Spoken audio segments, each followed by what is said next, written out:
अस्सलाम वालेकुम to everyone. बेटा IAS 16 पे अपनी बात को हम थोड़ा सा आगे लेके चलते हैं।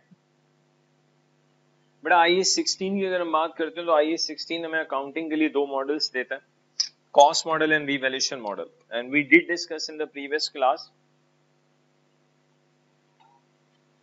आप किसी भी एक मॉडल पे जा सकते हैं ये आपकी मर्जी है, और जहां मर्जी आ जाता है वहां पे बेसिक उस चीज को हम क्या कहते हैं, accounting policy. Basically accounting policy आपको राइट टू चूज देता है, ठीक है जी। और इनिशियली वी हैव डिस्कस के प्रॉपर्टी प्लान एंड इक्विपमेंट को हमें इनिशियली किस पे रखना होता है, कॉस्ट पे। अब सब्सिक्वेंटली एक ऑर्गेनाइजेशन की मर्जी है वो कॉस्ट मॉडल को फॉलो करे या रीवैल्यूएशन मॉडल को फॉलो करे। अगर आप कॉस्ट मॉडल को फॉलो करते हैं तो सिंपली आपका जो एसेट है वो हिस्टोरिकल कॉस्ट पे होगा, और जितने भी इंपेयरमेंट, अगर कोई इंपेयरमेंट लॉस आया तो वो भी माइनस होगा, और एक्यूमुलेटेड जो डेप्रिसिएशन है वो भी माइनस होंगे in order to calculate carrying amount. Cost model में हम प्रॉपर्टी प्लान एंड इक्विपमेंट का कैरिंग अमाउंट कैसे निकालते हैं? प्रॉपर्टी प्लान एंड इक्विपमेंट का अगर मुझे कैरिंग अमाउंट निकालना हो,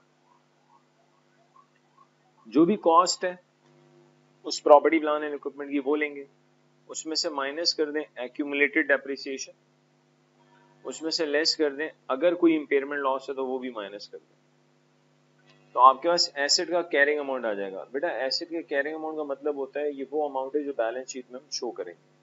अच्छा, एक और चीज का आप सबको बहुत अच्छे से आइडिया होना चाहिए कि बेटा SBR के पेपर में ध्यान में रखिएगा अप्रोक्सीमेटली 90% पेपर थ्योरेटिकल है, तो इसलिए आपको जो है थ्योरी पे बहुत ज्यादा फोकस करना है। अब वो थ्योरी पे किस तरह से फोकस करेंगे, जाहिर सी बात है वो एक आपका जो मेंटोर है दैट्स सरबील अल्हम्दुलिल्लाह, तो ये मेरी रिस्पॉन्सिबिलिटी है आपको उस पे लेके जाना जिससे आपका SBR का पेपर बहुत आराम से इंशाल्लाह पास हो।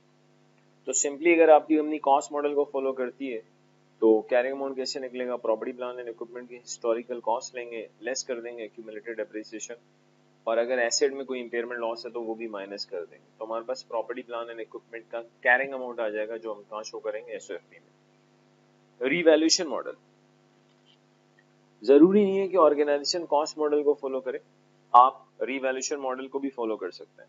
हाँ, काम की चीज ये, कॉन्सेप्ट ये, अगर आप बेटा रिवैल्यूएशन मॉडल पे जाते हैं, कॉस्ट मॉडल पे जाते हैं, सेम क्लास के जितने एसेट्स हैं उन सब पे एक ही मॉडल होगा।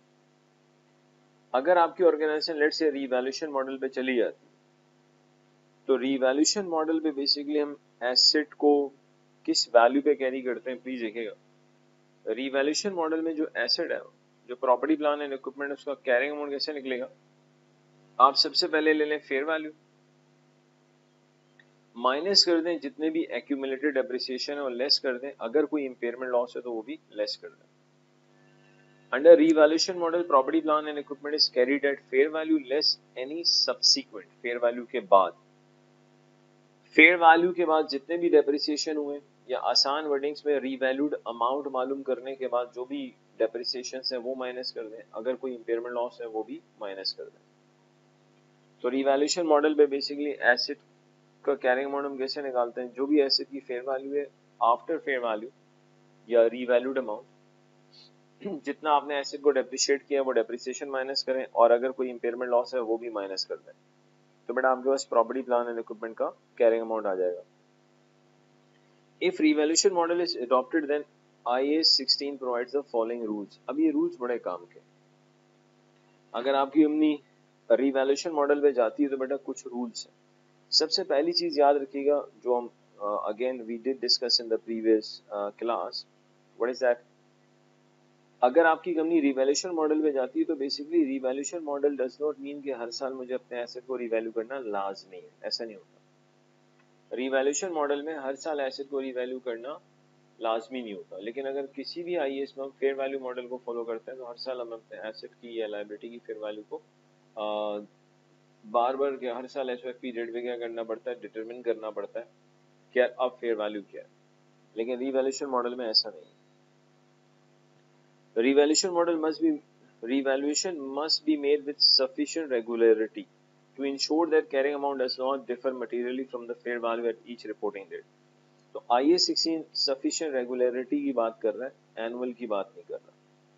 तो फॉर एग्जाम्पल अगर मैं आपको एग्जाम्पल दूं, आपकी कंपनी अगर चाहे तो हर साल रिवैल्यू करे एसेट को, हर 3 साल के बाद रीवैल्यू कर सकते हैं, इवन हर 5 साल के बाद भी हम रीवैल्यू कर सकते हैं।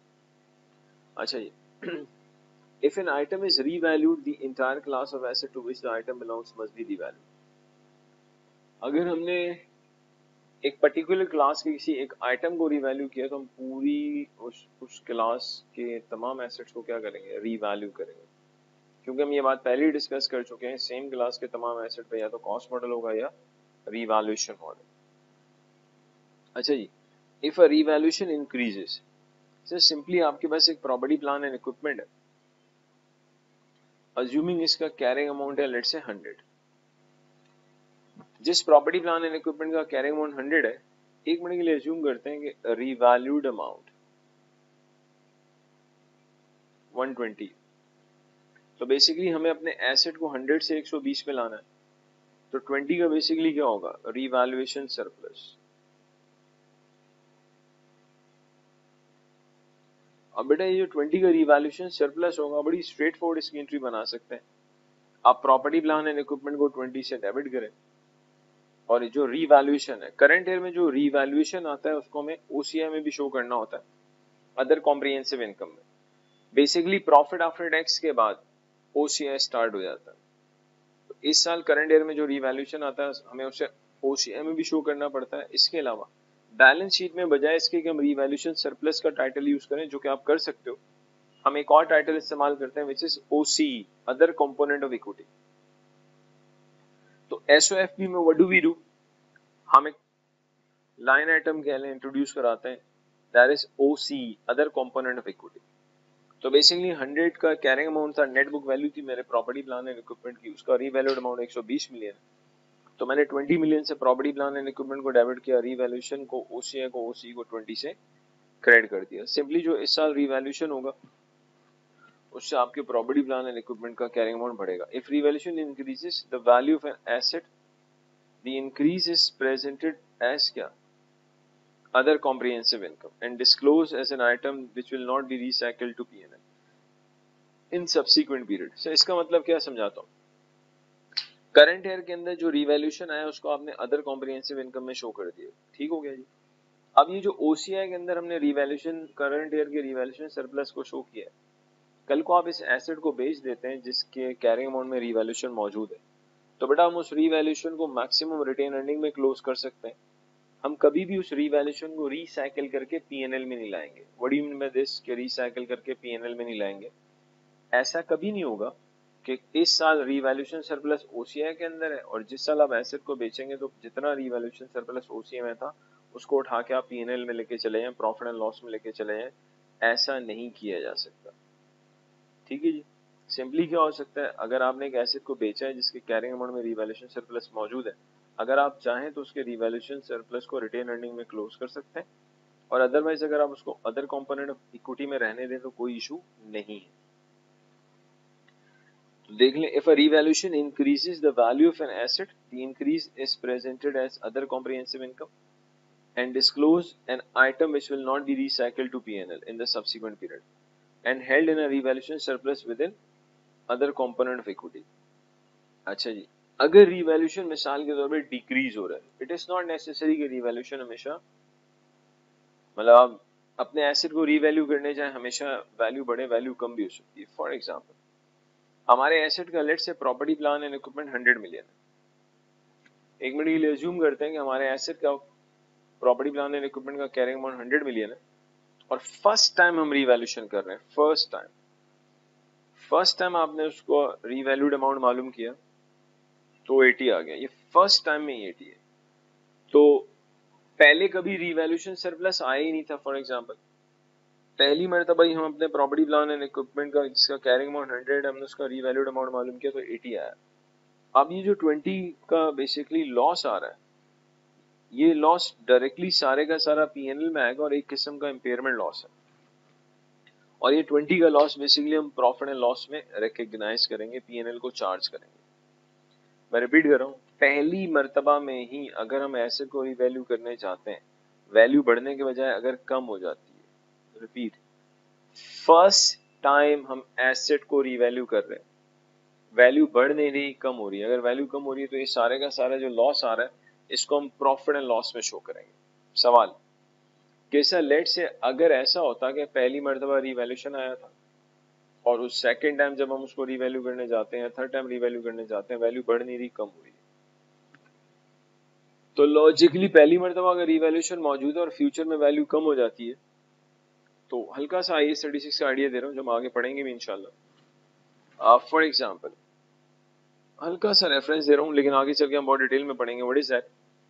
अगर आपका एक ऐसा प्रॉपर्टी प्लान एंड इक्विपमेंट है जिसके कैरिंग अमाउंट में रीवैल्यूएशन सरप्लस मौजूद है और मुझे उसमें कोई इंपेयरमेंट लॉस बुक करना हो, तो उसका तरीका ये होता है कि पहले एसेट के कैरिंग अमाउंट में जो रीवैल्यूएशन मौजूद है उसे खत्म करें आप, और लॉस अगर उससे भी ज्यादा होगा तो उससे जितना over and above impairment loss होगा वो P&L में जाएगा।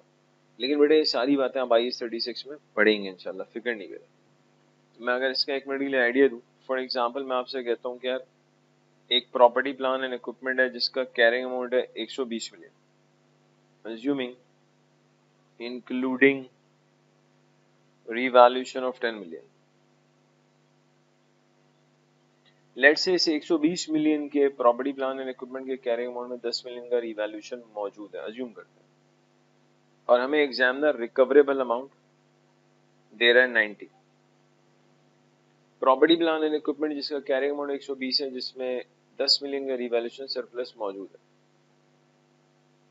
रिकवरेबल अमाउंट बेसिकली अगर मैं हल्का सा रेफरेंस दूं IAS 36 का, जो इसके बाद हम पढ़ेंगे इंशाल्लाह, IAS 36 में रिकवरेबल अमाउंट जो होता है वो हायर ऑफ होता है fair value less cost to sell और value in use.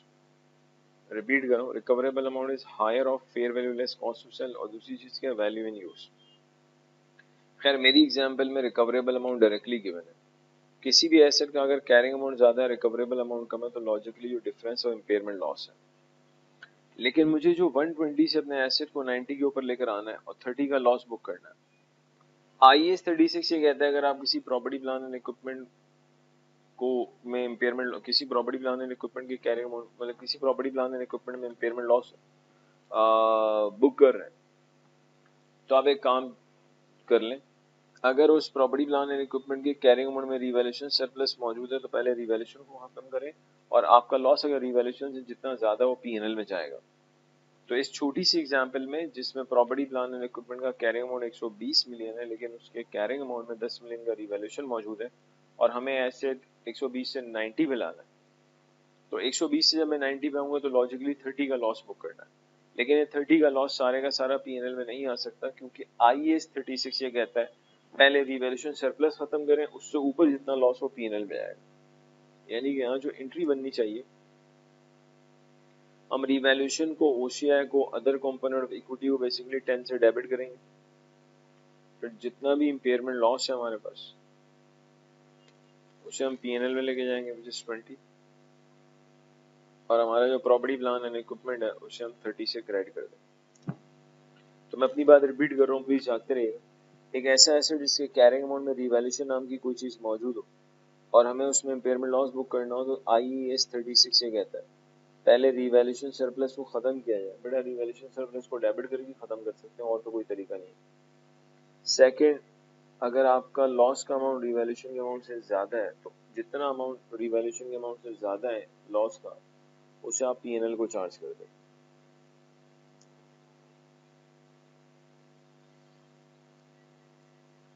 If a revaluation decreases the value of the asset, the decrease should be recognized immediately in P&L unless there is a revaluation surplus representing a surplus on the same asset। देखिए जी, अगर पहले से कोई revaluation carrying amount में मौजूद नहीं है, जितने का जितना इंपेयरमेंट लॉस आएगा डायरेक्टली P&L में जाएगा। अगर पहले से रिवैल्यूएशन मौजूद है और इंपेयरमेंट लॉस बुक करना है, तो पहले रिवैल्यूएशन खत्म करो, लॉस का अमाउंट रिवैल्यूएशन से जितना ज्यादा होगा उसको आप P&L में लेके जाएंगे। ठीक है जी। और एक और चीज का खुदा के लिए ख्याल रखिएगा, मिसाल के तौर पर छोटी सी एग्जांपल, आपके पास लेट से प्लांट 1 भी और प्लांट 2 भी है। अगर बेटा इंपेयरमेंट लॉस प्लांट 2 में आ रहा है, for example impairment loss plant 2 में आ रहा है और रिवैल्यूएशन सरप्लस प्लांट 1 का मौजूद है, P2 के अंदर, लेट से प्लांट 2 के अंदर कोई रिवैल्यूएशन नहीं है, लेकिन प्लांट 1 के अंदर रिवैल्यूएशन है, तो प्लीज सुनिएगा, अगर हम इंपेयरमेंट लॉस P2 में प्लांट 2 में रिकॉर्ड कर रहे हैं, तो बेटा प्लांट 2 में रिकॉर्ड किया जाने वाला इंपेयरमेंट लॉस प्लांट 1 के रिवैल्यूएशन सरप्लस से सेट ऑफ नहीं हो सकता। लॉजिकली जिस प्रॉपर्टी प्लान एंड इक्विपमेंट में इम्पेयरमेंट लॉस आ रहा है उसी के अंदर अगर रिवैल्यूएशन मौजूद हो तो पहले रिवैल्यूएशन खत्म करते हैं, ओवर एंड अबव पीएनएल में जाते हैं। कभी भी ऐसा नहीं होता कि प्लांट 2 के अंदर इम्पेयरमेंट लॉस बुक करना है और हम प्लांट 1 का रिवैल्यूएशन उड़ा दें, which is not acceptable at all. तो जिस स्पेसिफिक एसेट के अंदर इम्पेयरमेंट लॉस आ रहा है, रिवैल्यूएशन भी सिर्फ उसी एसेट का एलिमिनेट होगा अगर है तो, नहीं है तो फिर छोड़ दें। सर डेप्रिसिएशन, अब डेप्रिसिएशन को लेके भी यकीन माने कुछ बेसिक कॉन्सेप्ट्स हैं जो आपको पता होने चाहिए। लाइक अगर मैं आपको छोटा सा आइडिया दूं किस तरह की चीजें आपको पता होनी चाहिए। सर IAS 36 के अकॉर्डिंगली एक ऑर्गेनाइजेशन को जब हम डेप्रिसिएशन की बात करते हैं तो IAS 16 property plan and equipment, IAS 16 ये कहता है कि आपका जो डेप्रिसिएशन मेथड है उसे बेसिकली मैच करना चाहिए एसेट से मिलने वाले इकोनॉमिक बेनिफिट के पैटर्न से। अगर आपका प्रॉपर्टी प्लान एंड इक्विपमेंट जो है उससे आपको इकोनॉमिक बेनिफिट एक जैसे मिलते हैं तो आपको स्ट्रेट लाइन पे जाना चाहिए। लेकिन अगर आपका प्रॉपर्टी प्लान एंड इक्विपमेंट आपको लगता है नया है, शुरू में बेनिफिट ज्यादा देगा बाद में कम बेनिफिट देगा, तो आपको रिड्यूसिंग बैलेंस मेथड में जाना चाहिए। रिपीट करो, आपका प्रॉपर्टी प्लान एंड इक्विपमेंट नया और कंपनी को लग रहा है कि नहीं यार शुरू में ज्यादा बेनिफिट होंगे बाद में कम, then you should go for reducing balance method.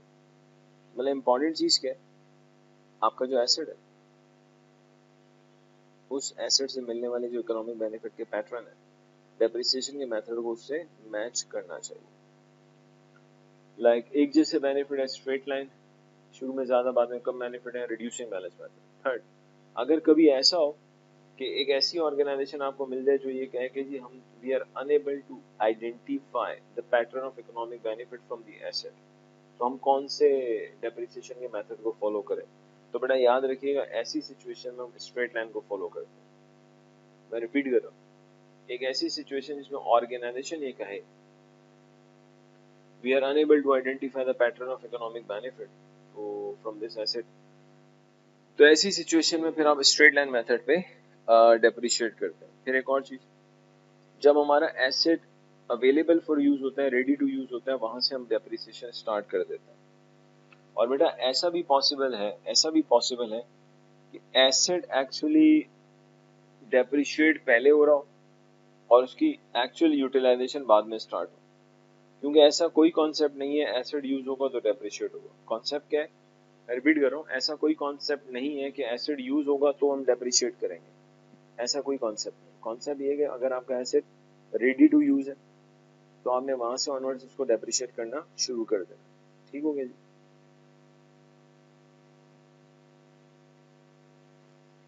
The key principle with regard depreciation are as follows: all property, plant and equipment with a finite useful life, से जिनकी एक डेफिनेट स्पेसिफिक लाइफ है उनको लाजमी डेप्रिशिएट करना।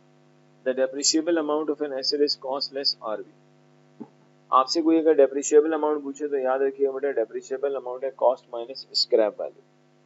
और scrap value क्या है, residual value is an estimate of the net selling proceed received if the asset was at the end of its useful life disposed of today।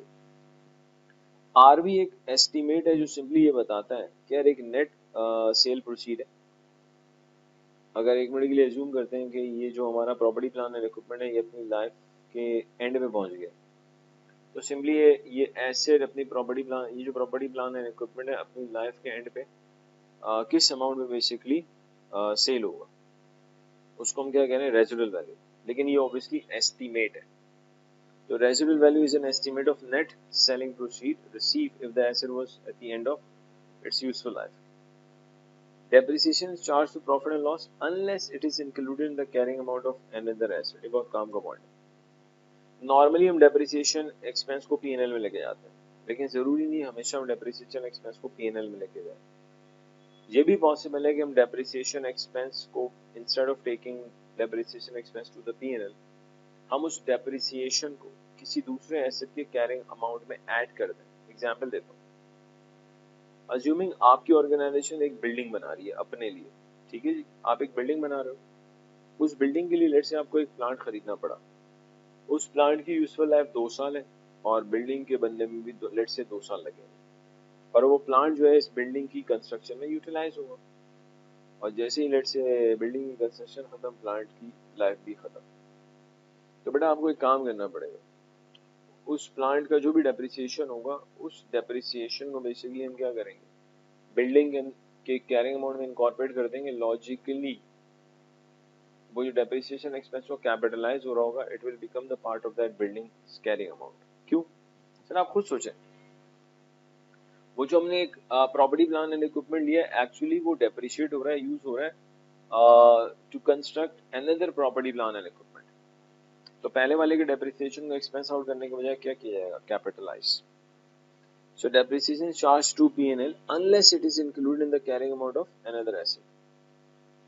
Depreciation begins when the asset is available for use and continues until the asset is derecognized, even if it is idle. बहुत काम का point है।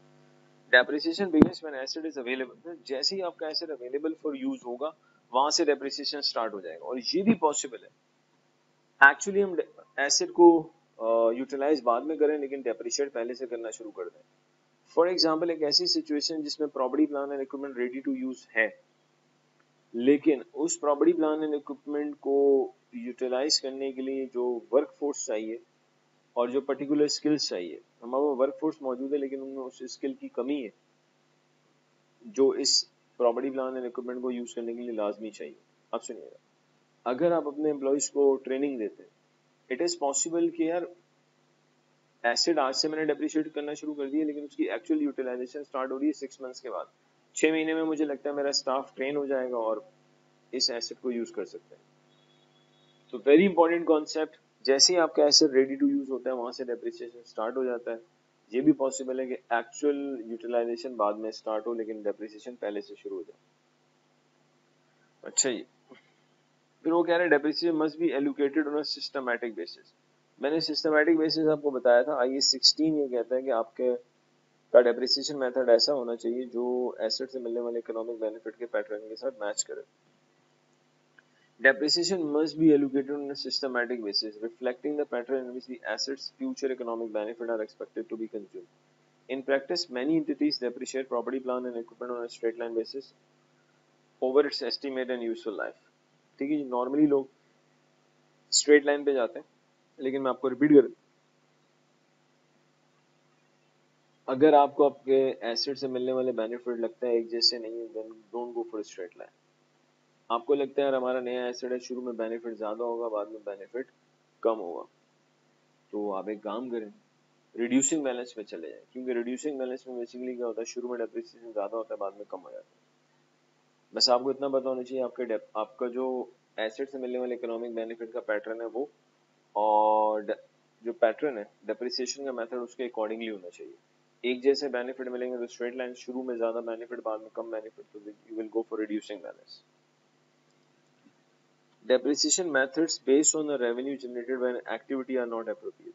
But आप ऐसे नहीं कर सकते कि आप बोले जितना रेवेन्यू जनरेट होगा उसके अकॉर्डिंगली हम अपने प्रॉपर्टी प्लान एंड इक्विपमेंट को डेप्रिशिएट करेंगे। इट इज नॉट एक्सेप्टेबल, क्योंकि जो रेवेन्यू जनरेट होता है उसमें बहुत से अदर फैक्टर्स होते हैं, लाइक आप बहुत हैवी डिस्काउंट दे दें तो सेल्स तो बढ़ जाएंगी आपकी। दिस इज, तो सिंपली क्या कह रहा है, depreciation methods based on the revenue generated by an activity are not appropriate. This is because revenue reflects many factors such as inflation, sale prices, sales volume rather than economic consumption of an asset. तो बेटा आपका जो depreciation method है, अगर कोई company ये कहे कि यार फलानी एक्टिविटी से जितना रेवेन्यू जनरेट होगा उसके अकॉर्डिंगली एसेट को डेप्रिशिएट करेंगे, तो एक्सेप्टेबल नहीं है, क्योंकि जो रेवेन्यू फ्रॉम द एक्टिविटी वो बहुत से अदर फैक्टर्स के ऊपर डिपेंड करता है। The depreciation method, residual value and useful life, तीन बातें बेटा, डेप्रिसिएशन मेथड 1, रेजिडुअल वैल्यू 2 और यूजफुल लाइफ 3। IAS 16 ये कहता है इनको आप हर साल एनुअली रिव्यू करें, और हर साल आपने क्या करना, मतलब इनको हर साल आपने रिव्यू करना।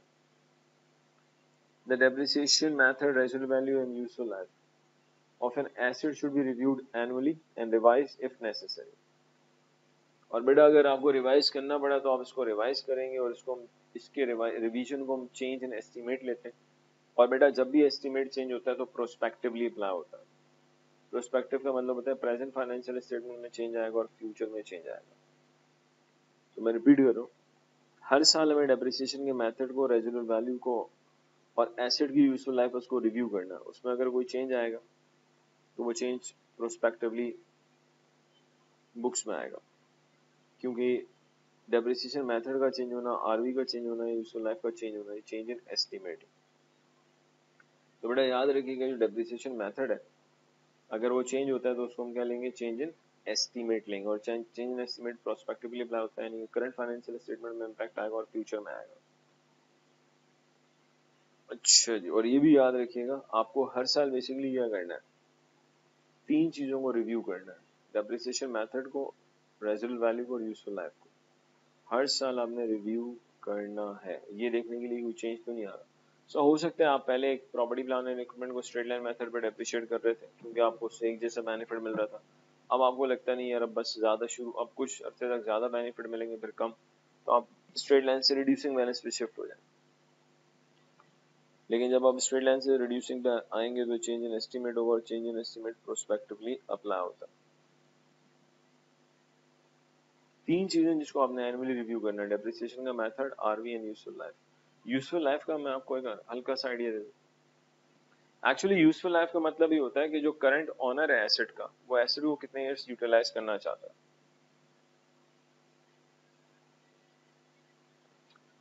फॉर एग्जाम्पल आपकी कंपनी एक property plan and equipment purchase करती है और लेट से उस प्रॉपर्टी प्लान एंड इक्विपमेंट की इकोनॉमिक लाइफ 50 साल है, यानी कि वो 50 साल के लिए काफी है। लेकिन आपकी कंपनी कहती है नहीं यार हम तो सिर्फ 10 साल यूज करेंगे। आप जिसकी इकोनॉमिक लाइफ 50 ईयर्स है और आपकी कंपनी कह रही है हम बस 10 साल इस्तेमाल करेंगे, तो ये 10 साल यूजफुल लाइफ है। यूजफुल लाइफ का मतलब होता है how many years basically existing या करंट।